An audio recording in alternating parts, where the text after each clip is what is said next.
Hello dear students, मैं अंजनी कुमार शुक्ला आप सभी का आशीर्वाद आईएएस के प्लेटफॉर्म पर हार्दिक स्वागत एवं अभिनंदन करता हूं।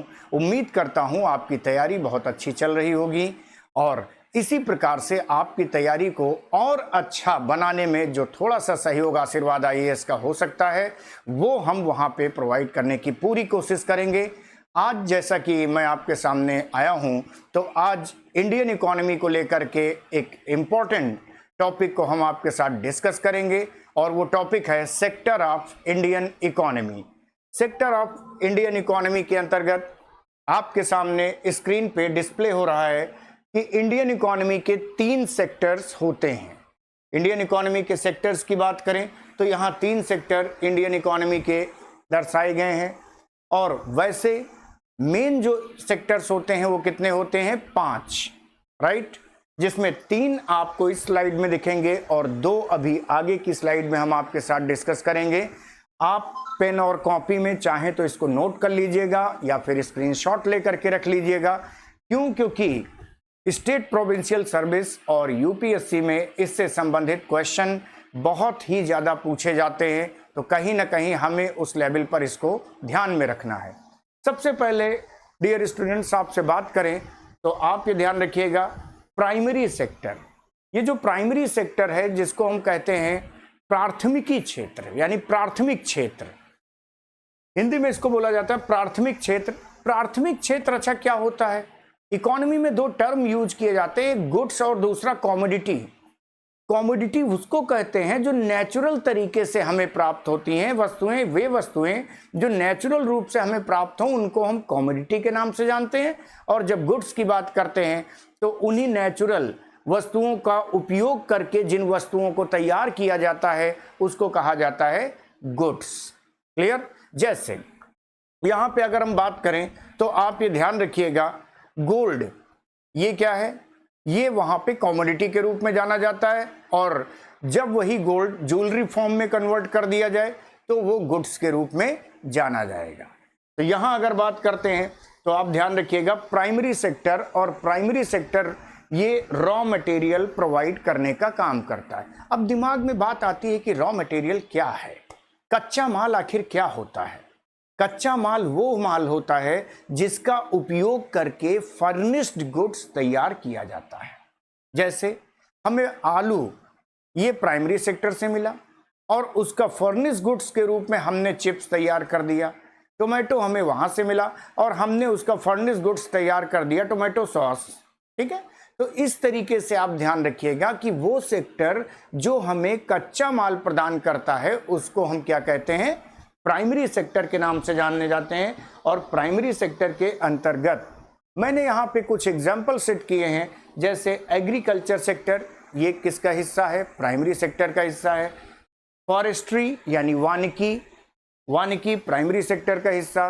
वहीं फिशिंग की अगर हम बात करेंगे, फिशिंग अर्थात मत्स्य की, जितना भी मछली पालन या मछली से संबंधित जो उद्योग काम करते हैं वो सब पूरी तरीके से प्राइमरी सेक्टर का हिस्सा माने जाते हैं। माइनिंग जो खनन किया जाता है वो प्राइमरी सेक्टर का हिस्सा होता है। तो कृषि, वानिकी, मत्स्यिकी और खनन ये प्राथमिक क्षेत्र का हिस्सा माना जाता है। और आप ये ध्यान रखिएगा कि हमारे देश में सबसे ज़्यादा एम्प्लॉयमेंट किस सेक्टर में है? तो सबसे ज़्यादा एम्प्लॉयमेंट एग्रीकल्चर सेक्टर में है। सेकंड लार्जेस्ट कौन सा सेक्टर है जो रोजगार को बढ़ावा देता है? तो सेकंड लार्जेस्ट सेक्टर आता है एमएसएमई। अब आप यहाँ इस चीज को ध्यान में रखिएगा कि जब हम बात करते हैं प्राइमरी सेक्टर के अंतर्गत तो एग्रीकल्चर, जिसको बैकबोन ऑफ इंडियन इकोनॉमी के नाम से जाना जाता है, वो कहलाता है क्या? प्राइमरी सेक्टर का पार्ट। और सबसे ज्यादा भारत में रोजगार प्रदाता क्षेत्र भी यही है। प्राइमरी सेक्टर को कहीं कहीं जनरली बोल दिया जाता है एग्रीकल्चर सेक्टर। तो आपसे पूछा जाए कौन सा सेक्टर ऐसा है जो सबसे ज्यादा रोजगार प्रदान करता है? तो agriculture sector. Second largest sector कौन सा है? तो micro, small and medium enterprises. Forestry, fishing and mining, it is a part of primary sector. अब प्राइमरी सेक्टर से ही रॉ मटेरियल जाता है कहां पे? सेकेंडरी सेक्टर में। सेकेंडरी सेक्टर को कहा जाता है इंडस्ट्रियल सेक्टर। सेकेंडरी सेक्टर जिसको औद्योगिक क्षेत्र के नाम से जाना जाता है, तो इसको इंडस्ट्रियल सेक्टर के नाम से भी हम जानते हैं। अब इंडस्ट्रियल सेक्टर यानी औद्योगिक क्षेत्र, क्लियर।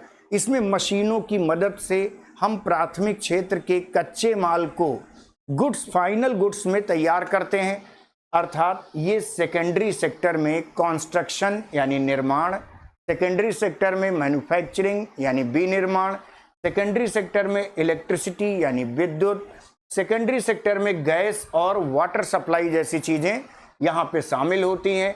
तो सेकेंडरी सेक्टर जिसको इंडस्ट्री सेक्टर कहा जाता है, जिस पर प्रेजेंट टाइम में बहुत ज़्यादा फोकस किया जा रहा है। क्यों? हमारे कंट्री में आप जानते हैं ह्यूमन पावर तो है बट ह्यूमन रिसोर्स की शॉर्टेज है।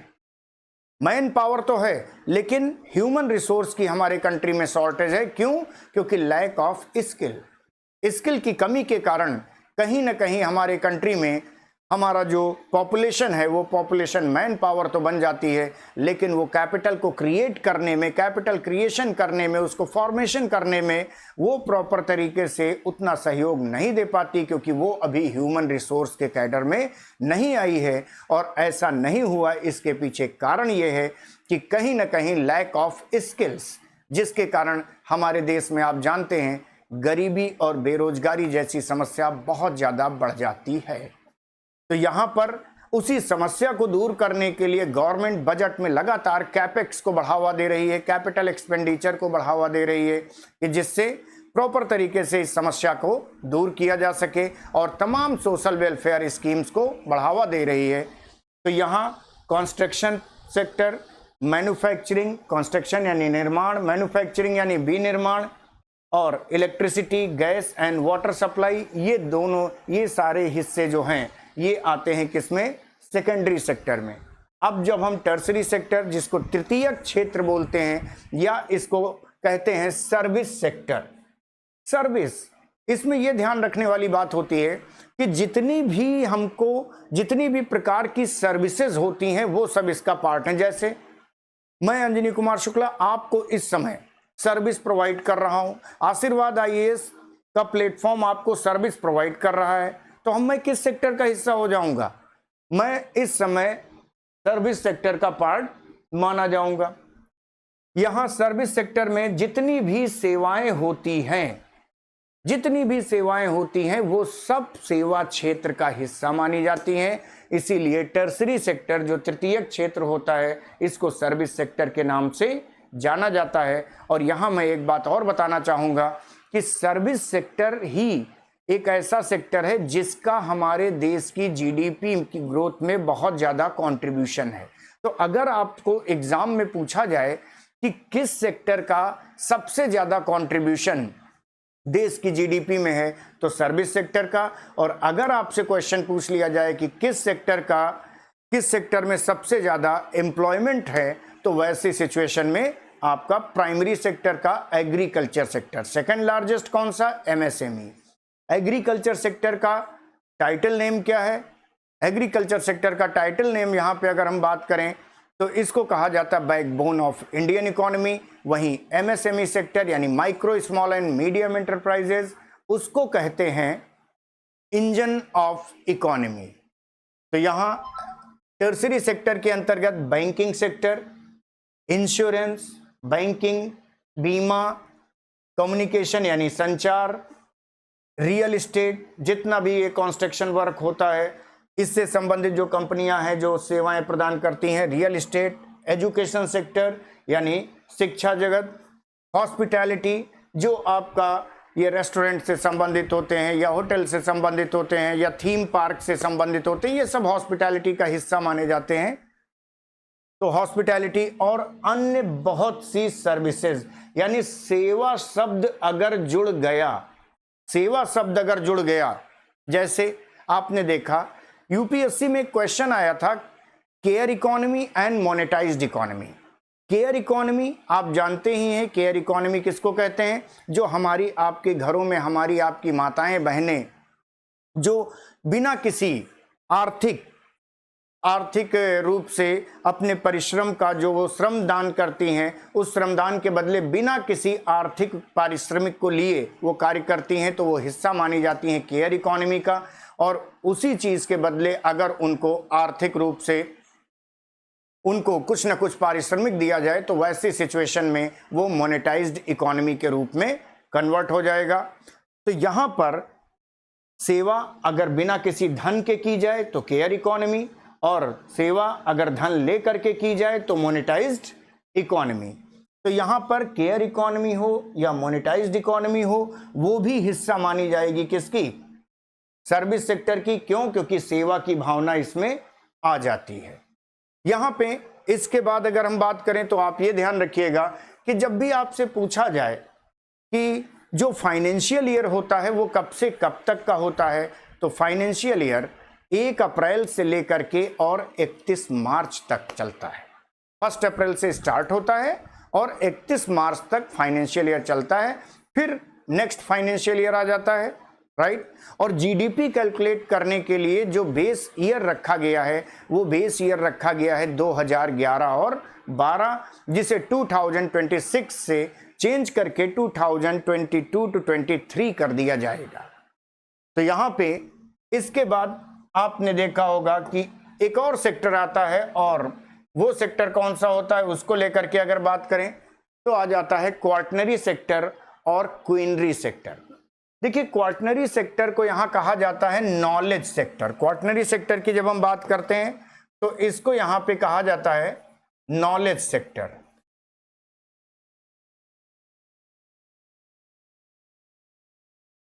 तो ये नॉलेज सेक्टर के रूप में जाना जाता है, और इसके अंतर्गत क्या होता है, जितनी भी बुद्धि से संबंधित, विवेक से संबंधित जो नई नई चीजें खोज के निकाली जाती हैं वो सब हिस्सा होती हैं क्वार्टनरी सेक्टर की। क्वार्टनरी सेक्टर इसीलिए इसको रिसर्च एंड डेवलपमेंट से संबंधित बातें की जाती हैं, इसमें नए नए इन्वेंशन की बात आती है। तो यहाँ पे रोबोटिक्स ये किस सेक्टर का हिस्सा होगा? तो आप जानते हैं रोबोटिक्स ये रिसर्च के आधार पर डेवलप की गई एक टेक्नोलॉजी है। आर्टिफिशियल इंटेलिजेंस ये प्रॉपर तरीके से डेवलप की गई एक टेक्नोलॉजी है, कृत्रिम बुद्धिमत्ता। तो इस तरीके से रोबोटिक्स हो गया, आर्टिफिशियल इंटेलिजेंस हो गया यानी एआई, या रिसर्च एंड डेवलपमेंट से संबंधित बातें हो गई, या फिर यहाँ लाइब्रेरी या इन्वेंशन, जो भी यहाँ पे इन्वेंशन होंगे, आविष्कार होंगे। लाइब्रेरी में कोई जाएगा तो वो क्या गेन करेगा? वो नॉलेज गेन करेगा। कोई भी चीज़ इन्वेंटेड होगी, कोई भी चीज़, किसी भी चीज़ का आविष्कार होगा तो कहीं ना कहीं वो हमारे देश, हमारे समाज और संपूर्ण विश्व को आगे बढ़ावा देने में सहयोग करेगा। यहाँ रिसर्च एंड डेवलपमेंट किसी भी देश के लिए सबसे ज़्यादा ज़रूरी है कि वहाँ पर रिसर्च एंड डेवलपमेंट पर सबसे ज़्यादा काम किया जाए, चाहे वो किसी भी फील्ड में हो।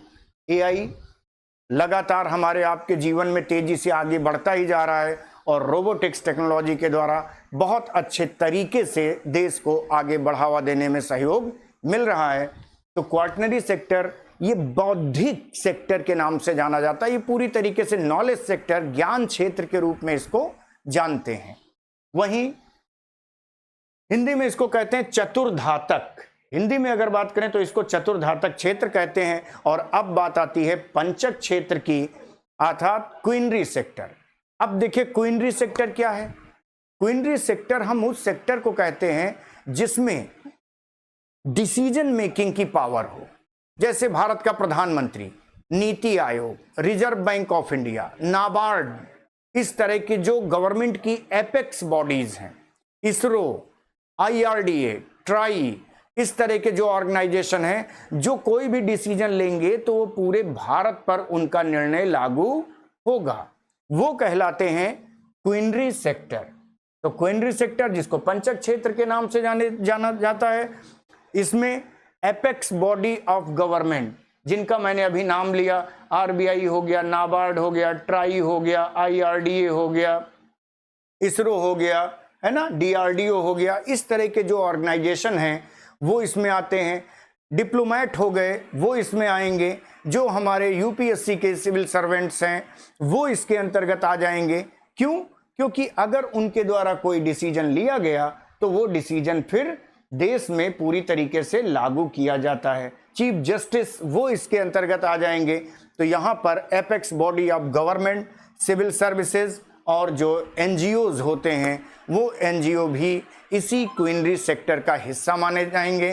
तो डियर स्टूडेंट्स, आज हमने आपके साथ इन 5 सेक्टर्स को, जो अर्थव्यवस्था के क्षेत्र होते हैं, इनको आपके साथ डिस्कस किया और इन्हीं क्षेत्रों का जो परफॉर्मेंस होता है उसे 4 क्वार्टर में, quarter 1, quarter 2, quarter 3 and quarter 4, 1 अप्रैल से लेके 31 मार्च के ड्यूरेशन को 4 क्वार्टर में डिवाइड किया गया। और क्वार्टर 1 जो कि शुरू होता है अप्रैल, मई, जून, यानी अप्रैल से लेके जून तक, वहीं क्वार्टर 2 जुलाई से लेकर के सितंबर तक, वहीं क्वार्टर 3 अक्टूबर से लेके और दिसंबर तक, और फिर अगर हम बात करते हैं क्वार्टर 4 जो जनवरी, फरवरी और मार्च, यानी वो जनवरी से लेकर के और मार्च तक का वो ड्यूरेशन उसका होता है। और प्रॉपर तरीके से इन 4 क्वार्टर में इनके परफॉर्मेंस को मापा जाता है और वही कहलाता है जीडीपी ग्रोथ। उसको ही कहते हैं जीडीपी ग्रोथ। और जितनी देश की जीडीपी आती है उसके आधार पर नेशनल इनकम निकाली जाती है। और नेशनल इनकम को जब प्रति व्यक्ति आय से भाग दिया जाता है तो वह यहाँ पे आप ध्यान रखिएगा, जब नेशनल इनकम को देश की टोटल पॉपुलेशन से भाग दिया जाता है तो निकल करके आता है पर कैपिटा इनकम। और किसी भी देश का ग्रोथ का जो बेस्ट इंडिकेटर होता है वो कहलाता है प्रति व्यक्ति आय। अगर किसी कंट्री की पर कैपिटा इनकम बढ़ रही है इसका मतलब वो कंट्री डेवलपमेंट की ओर बहुत तेजी के साथ आगे बढ़ रहा है। तो यही बातों के साथ मैं अपनी वाणी को विराम देता हूं। उम्मीद करता हूं आप सभी को ये सेशन अच्छा लगेगा और आप इस सेशन से कुछ सीखने को पाएंगे और कहीं ना कहीं आपके एग्जाम के लिए भी ये फ्रूटफुल साबित होगा। तो चलिए नेक्स्ट टाइम फिर मिलते हैं आशीर्वाद के प्लेटफॉर्म पर एक नए टॉपिक के साथ। Till then, thank you.